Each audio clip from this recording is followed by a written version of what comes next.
जय माता जी दोस्तों। मैं हूँ अर्चना तिवारी। स्वागत है हमारे चैनल ज्ञान की बात विद अर्चना चिंतामणि में आप सभी लोगों का। कैसे हैं आप लोग? आशा है अच्छे ही होंगे। दोस्तों, आज की वीडियो में हम बात करेंगे मंदिर से संबंधित, आपके वास्तु दोष से संबंधित, और घर में आप पूजा भी करते हैं तो धन धान की वृद्धि क्यों नहीं होती है। आज आपके मन का एक छोटा सा सवाल जिसके सभी होंगे जवाब। तो चलिए दोस्तों जानते हैं। इससे पहले आप हमारे चैनल पर नए हैं, पहली बार मेरी वीडियो देख रहे हैं, तो कृपया करके चैनल को सब्सक्राइब कर लीजिए। अगर मेरी वीडियो आपको पसंद आती है तो लाइक ज़रूर करिएगा।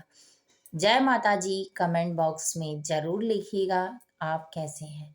तो दोस्तों, आज की वीडियो में बेहद खास प्रश्न है और आपके सभी प्रश्नों के उत्तर आपके इस वीडियो के माध्यम से प्राप्त होंगे। घर की सभी महिलाएं पूजा करती हैं।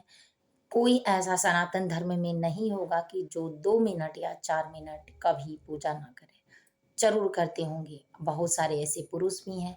लेकिन क्या होती हैं उनके घर में गलतियाँ, और क्या आपके घर ऐसा होता है? तो चलिए इस वीडियो के माध्यम से आपको समस्त जानकारी प्राप्त होगी। सबसे पहले जानते हैं, कहते हैं निर्णय। जब आप घर का मंदिर बनवाते समय निर्णय लेते हैं तो सोच समझ कर ही लिया करें, क्योंकि अगर एक छोटा सा निर्णय भी आपके पूरे घर को तबाह कर सकता है, और घर के मंदिर से संबंधित तो बिल्कुल।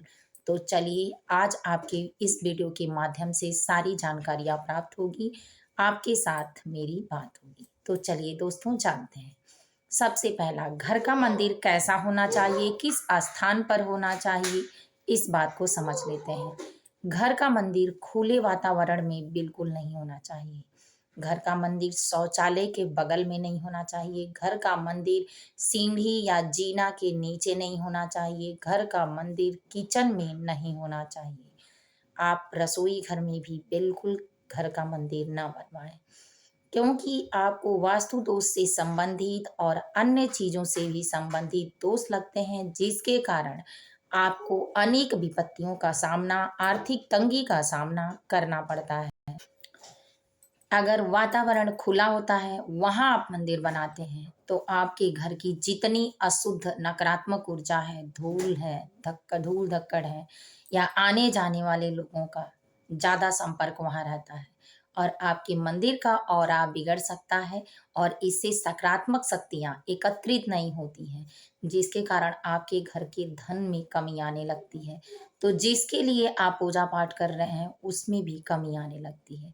इसलिए पूजा पाठ की जगह जो हो उसको सीक्रेट बनाएं और वास्तु के हिसाब से ही बनाएं, तो आपके को सारी चीज़ों का सटीक उपाय भी मिल जाएगा।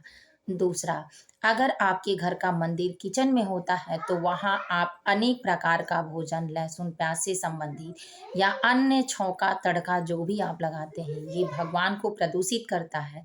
इसके कारण भी आप किचन में ना बनाएं। वास्तु के हिसाब से किचन के पास मंदिर बनाने से माता अन्नपूर्णा नाराज होती है।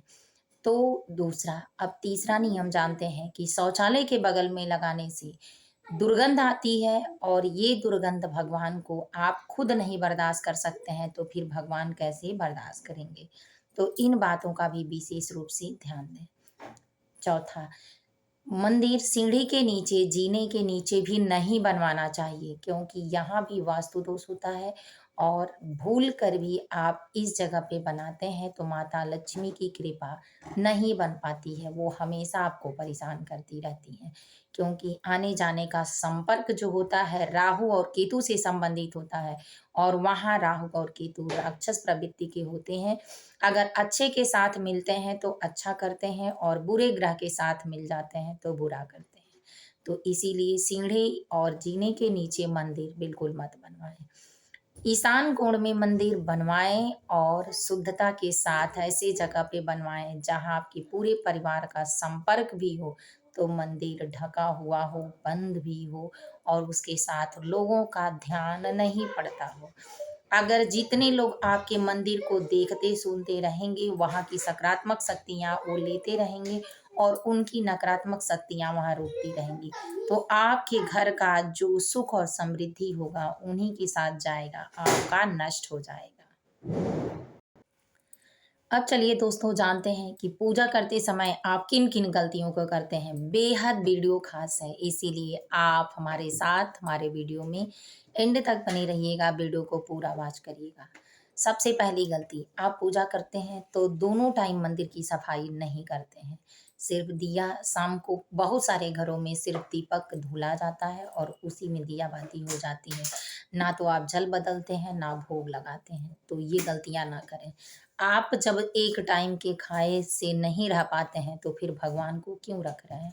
आपके घर जो नियम धर्म हो लेकिन जो भी आपके पास हो उसमें से ही भोग दोनों टाइम लगाएं, दीपक दोनों टाइम जलाएं, क्योंकि पूजा पाठ में हमारे शास्त्र के अनुसार दीपक को अग्नि देवता और साक्षी मानकर ही पूजा होती है, विवाह होता है, शुभ कार्य होता है, शुभ लग्न मुहूर्त होता है, 16 संस्कार होते हैं। तो इन बातों को भी विशेष याद रखिए।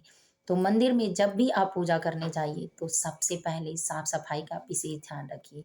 आप पूजा में 2 मिनट, 4 मिनट लगाएँ वो सही है, लेकिन उस 4 मिनट में भगवान को गंदा रखकर पूजा बिल्कुल मत करिए। फूल आप दोनों टाइम उतारा करिए। अगर आप चढ़ाते हैं तो दोनों टाइम भगवान को पोंछ-धुल कर साफ करिए। एक साफ कपड़े को भिगोकर उससे आप अगर मूर्तियाँ नहीं हैं, अन्य फ़ोटो कैलेंडर हैं तो साफ करिए। इसके बाद गंगा जल से पवित्र करिए, बर्तन सारे धुलिए, फूल पत्तियों को हर टाइम उतार दिया करिए, तभी पूजा करिए। नए फूल पत्ती को चढ़ाइए, सीधा करके भगवान के चरण में अर्पित करिए, जिधर से फूला हुआ भाग हो, उधर से भगवान की तरफ और जो डंठल का भाग हो, वो अपनी तरफ रखिए। इसके बाद गंगा जल से पवित्र करने के बाद ही पूजन करिए। अब चलिए जानते हैं मूर्तियाँ कितने प्रकार की होती हैं, किस-किस मूर्तियों को रखें और किस मूर्ति को नहीं रखें। तो भगवान की पूजा करते समय जब आप मूर्ति का स्थापना कीजिए या करे रहिए, पहले से भी हो अगर आपके पूर्वज रख गए हैं या कोई अन्य रख गया है, बहुएँ हैं, कर रही हैं, तो उसमें देखिए कि 3 मूर्तियाँ भगवान की एक जैसी नहीं होनी चाहिए, नहीं करें। दूसरा नियम कि मूर्ति की पूजा जब भी करें तो भोग ज़रूर लगाएँ। तीसरा, भोग आप एक ही स्थान पर रखकर सभी देवी-देवताओं का नाम लेकर चढ़ा सकते हैं, क्योंकि देवता एक हैं और उनके रूप अनेक हैं। इसके बाद आप भोग लगाएँ, जब भी लगाएँ भगवान का, तो मुस्कुराते हुए, भजन कीर्तन करते हुए लगाएँ, भगवान बेहद प्रसन्न होते हैं। इसके बाद आप ताली भी बजा सकते हैं। अब याद रखें कि मूर्ति किस प्रकार की रखनी चाहिए, तो 3 मूर्तियाँ नहीं होनी चाहिए, भगवान की बैठी मुद्रा में मूर्ति होनी चाहिए। तीसरा नियम, जब भी आप मूर्ति को लेने जाएँ तो मुस्कुराती हुई मूर्ति को लें और भगवान के मंदिर में रखकर उनका पूजन करें। हनुमान जी को हमेशा सभी भगवान के दाहिने साइड लगाएँ और बैठी मुद्रा में मुस्कुराते हुए तस्वीर लें। दाहिनी सूंड की तरफ गणेश जी की मूर्ति लें। जिधर उनका दाहिनी तरफ सूट जाता है, वो कभी गलती से भी बाएँ तरफ वाला ना लें। लक्ष्मी जी की बैठी मुद्रा में जब भगवान विष्णु की जो पैर दबाती हुई तस्वीर होती है, उसको लें। तो ये आपके घर में वास्तु के हिसाब से धन-धान्य को पूरा करती हैं। माता लक्ष्मी की विशेष कृपा प्राप्त होती है। पूजा करने के बाद आप अर्घ भी ज़रूर दें। सभी देवी-देवताओं को, अपने इष्ट देवी-देवताओं को, कुल देवी-देवता को, अगर आप गुरु मंत्र लिए हैं तो उनको याद करें। ताली, भजन, कीर्तन करने के बाद ही आप पूजा से हटें, प्रणाम ज़रूर करें, अपनी पूजा की क्षमा याचना ज़रूर माँगें। आरती करते समय आप शीतलाय नमः आरती करके जो जल घुमाया जाता है, शीतल किया जाता है, करने के बाद ही लें। इस तरह अगर आप पूरा नियम करते हैं, तब आपकी पूजा की विधि संपन्न होती है और जब आप किसी भी काम को शुरू से लेके लास्ट तक की सारी विधि के अनुसार करते हैं, तो वही काम आपकी सफलता की तरफ ले जाता है। आप खुद सोचिए कि आपने एलकेजी से पढ़ा और लास्ट में ग्रेजुएशन करने के बाद तैयारी की, पूरी तैयारी के साथ एग्ज़ाम पास किया, तब आपको इंटरव्यू होने के बाद नौकरी मिली। तो आप खुद सोचिए कि भगवान जो अपना आपको बना रहे हैं या आप उनके बन रहे हैं, तो आपको कम परीक्षा नहीं देनी पड़ेगी।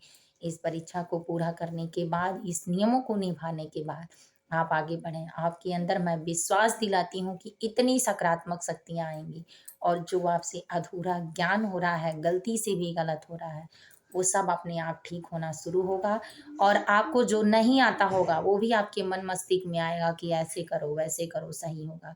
वो अंधकार में आपको भले ही दिखाई देंगे, आपका ज्ञान खुलने के बाद वो प्रकाश भर देंगे और आपको सही मार्ग पर ले आएँगे। वीडियो पसंद आई हो तो लाइक ज़रूर कर लें वीडियो को, चैनल को सब्सक्राइब करें। फिर मिलूँगी एक नए वीडियो में आपके नए ज्ञान के लिए, नए ज्ञान के साथ। तब तक के लिए यहीं एंड करती हूँ। जय माता दी कमेंट बॉक्स में ज़रूर लिखें।